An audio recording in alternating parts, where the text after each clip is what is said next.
Thought we'd get everybody out relatively early, and then we can all talk. My next guest has won Oscars for a short called The Critic and his funny movie, The Producers.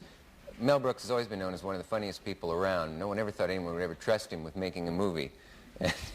He's one of the creators of TV's Get Smart. He starred in a very funny movie of his own called 12 Chairs, and now he's, well, if he never did anything but the incredible 2,000-year-old man, he would be justly famous. But anyway, let's take a look at this scene from The Producers, which if you haven't seen the film will probably upset you in some ways and make you laugh in others, and until you know what it's all about, it must be astounding to just see it like this. Will you take a look at this scene from Mel Brooks, The Producers?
Here's the man who gave us that. The better reporter, Mel Brooks.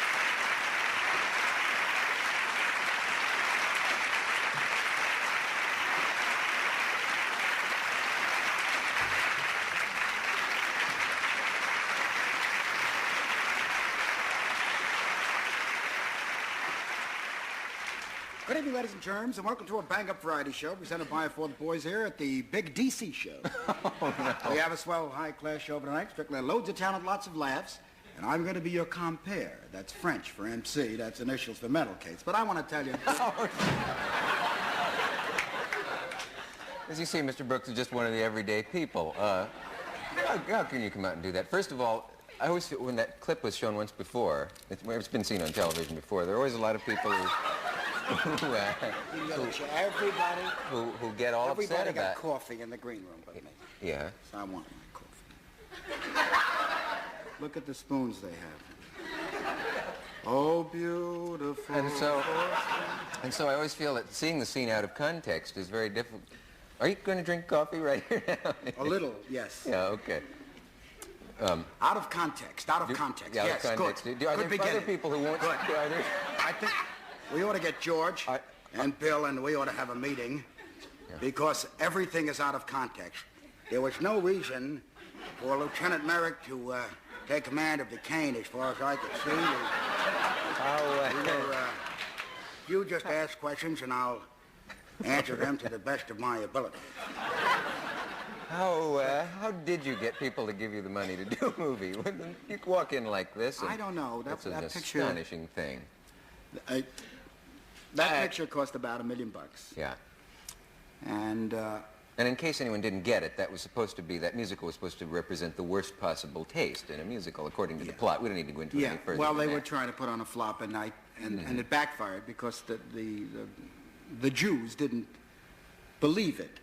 Yeah. They couldn't believe that anything like that would be perpetrated on them again.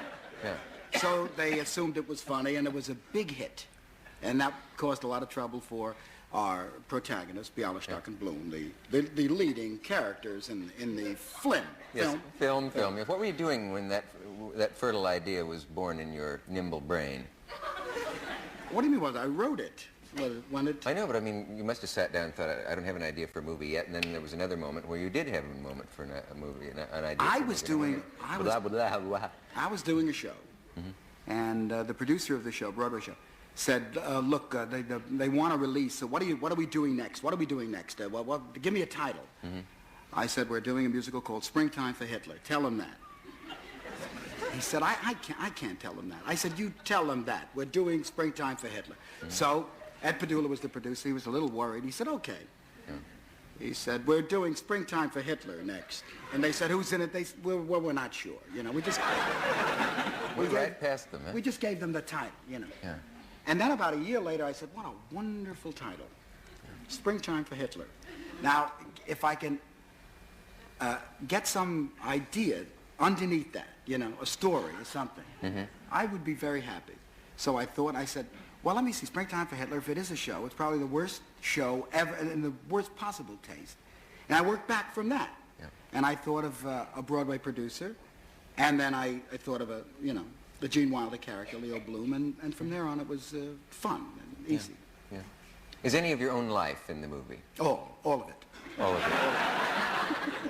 It is really autobiographical. Yeah, I see. Because I was with them. We crushed France, 27 days, you know, France. Poland a half hour. No more Poland.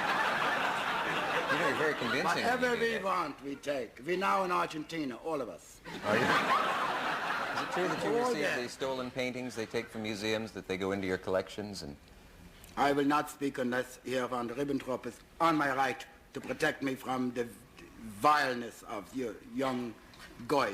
Wait. Wrong. Would you like a piece of goat cheese? Goat cheese? How so? How so?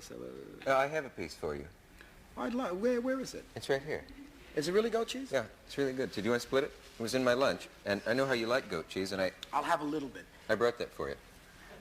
It's good, isn't it? It's feta cheese.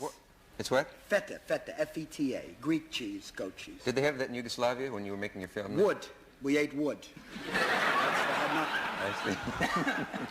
There was nothing to do at night. There was no fun. Tito had the car.